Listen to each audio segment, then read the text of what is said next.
Welcome to Mom's Life Made Simple, the podcast for moms who want to go from chaos to calm, from overwhelmed to organized, and to find balance between family responsibilities and personal growth.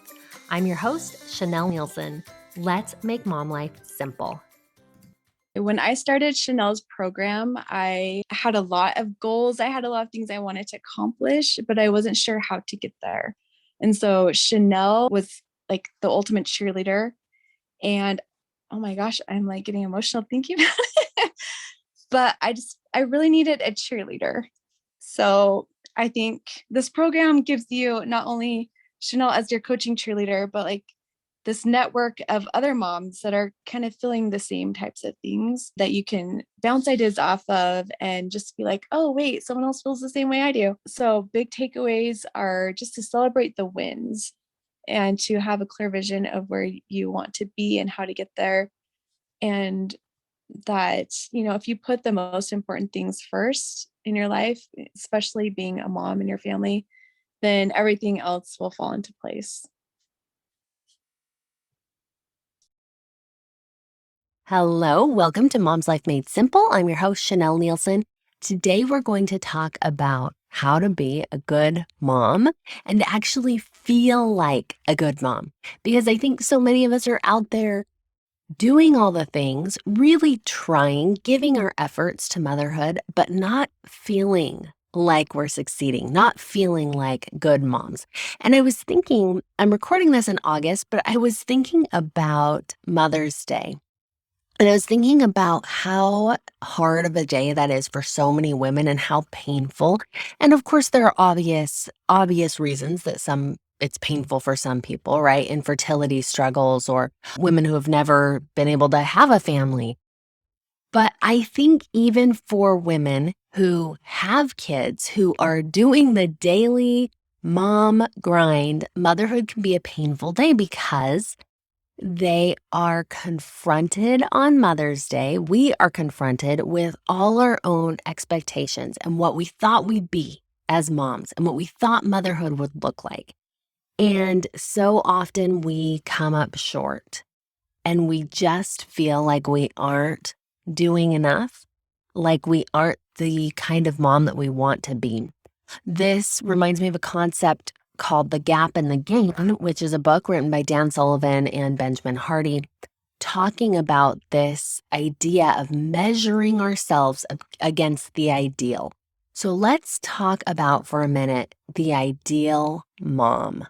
Who is the ideal mom? Maybe the person who you think of as the ideal mom, she's all just put together. She looks really good. She has her nails done and her hair done, and she dresses cute. She probably has a clean house. Everything is tidy and clean and put away. She probably has cute kids, and they're clean too. No stained clothes, no snotty noses, no hair out of place. They're all put together and cute. Maybe you see her sharing on Instagram about all the fun crafts and activities and educational things she's doing with her kids. Maybe she throws fun parties. Maybe she's always going out with friends. And then on a personal development side, she's working out and she has her own business and she's doing all these things. And you're like, who is this woman who can do all these things? And when you look at yourself and you see yourself in, your yoga pants again, and you haven't washed them for several days, or whatever the case may be, and you have in mind this idea of the ideal, of the perfect mother, you're always going to come up short when you are measuring yourself, your imperfect self, against this ideal of motherhood. The truth is, the ideal mom doesn't exist. The ideal of anything doesn't really exist. It can be a picture that we look towards and get motivated by, but when we start taking steps toward anything, and maybe in your ideal mom, you had some other things of what that looks like. The ideal is a moving target. Think of, the horizon line. As you move closer to the horizon, the horizon moves, right? You're never actually going to reach the horizon. And that's how it is when we have this ideal. And so when we measure ourselves against the ideal of motherhood, we're always going to end up feeling bad. We're going to feel like we're not doing enough, like our efforts don't matter. And that's a hard place to be, but it's important to recognize that we're often doing this to ourselves. And we do this with, I mentioned social media. We do this when we see other moms on social media and we fill in the blanks of what the rest of their life must be like. And we think that all those things that I just said, oh, she's doing all those things and she has all this figured out. And whether that is comparison with someone else or with just who we want to be, the ideal of who we had planned to be and what we thought motherhood would look like, measuring ourselves against an ideal is always going to put us in the gap. We want to put ourselves in the gain. So, how do you measure the gain? And what even is that? The gain is, what am I doing right? What do I have going for me in motherhood? So I want you to really consider that question for a minute. What are you doing right in motherhood? And when you stop to ponder that, I bet you'll see that there are a lot of things that you are doing right. Even if they're just little tiny moments and they just happen sporadically, you're doing things right as a mom. And the more that you focus your question on what am I doing right? And you focus your attention on what am I doing right, you'll start to see that and you'll start to feel the things that you're doing right. And you'll start to feel like you're doing a better job as a mom. The other question that you can ask yourself to help measure the gain is, what do I want to do as a mom? What is it that matters to me in my motherhood?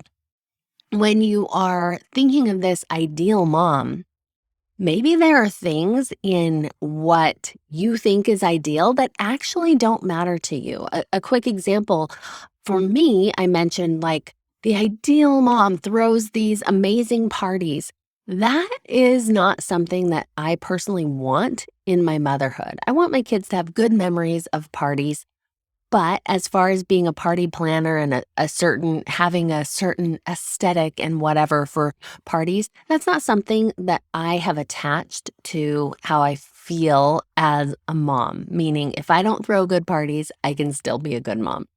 That's not something that I want to spend my time and energy on, and that's okay. So, how about for you? What do you want to do as a mom?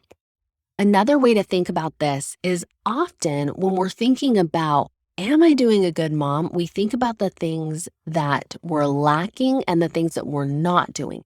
So when I say, what do you want to do as a mom? Maybe some of the things that come up for you are, I want to stop yelling at my kids. I don't want to keep eating fast food or whatever. We think of the things that we don't want.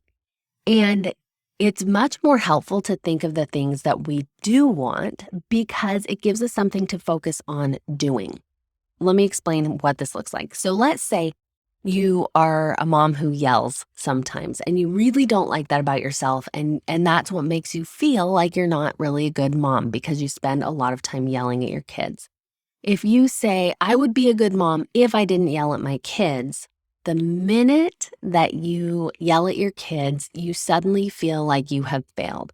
Instead, even if that's the end goal, that you want to work towards not yelling at your kids, you want to shift the way you think of this in your mind to, okay, how do I want to interact with my kids? I want to have meaningful conversations with my kids. I want to share something that matters with my kids or whatever the case may be. So you're going to phrase it positively, like, this is what I want to have happen with my kids. I want to laugh with my kids. Something that you can notice. And then when you do these things, when you laugh with your kids, when you have a meaningful conversation with your kids, immediately you can see that you're doing it right. Now, you might still yell that day because that's something you're working on, but that's okay. After you yell, you can go to your kids and say, I'm sorry I yelled, and do that thing that you know matters. Find a funny moment, start laughing, have a meaningful conversation. You can choose what you want in your motherhood and make a focus on doing that thing. Okay, the last thing that can help you measure the gain is really creating a measurement for measuring the gain. So for me, I like to journal. I like to write down at night, what went well today? How did I win today? How did I do good as a mom today? Another way that you can measure your success in motherhood is by talking to your kids. I have had great success asking my kids, what am I doing right as a mom? And how can I do better as a mom?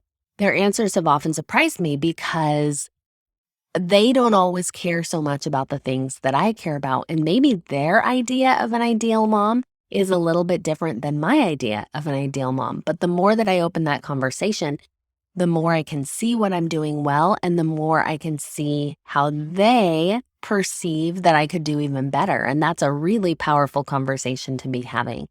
So, working on measuring the gain, doing the right things, noticing that you're doing the right things, those are going to really help you believe that you're a good mom, because you're going to have evidence stack up over and over that you're doing what matters and you're doing the important things. And the more that you have that evidence, the more you're really going to feel like you're a good mom. A lot of this comes into how we feel in our motherhood. Most of us are doing so many good things, but we aren't letting ourselves feel and recognize all the good that we do. And what I want for you is I want you to see all the good that you're doing and feel what a good job you're doing. And that next step of feeling is a powerful, powerful thing, because it allows it to grow and it allows you to really experience in the moment that you're doing a good job. So I can definitely help with simple strategies and learning how to put them into place that will help you to feel like a good mom every day. Mom's Life Made Simple group coaching program starts in September. This is the last group we're going to do before the price goes up. So you definitely want to check this out, get on my calendar, and let's see if it's a good fit for you.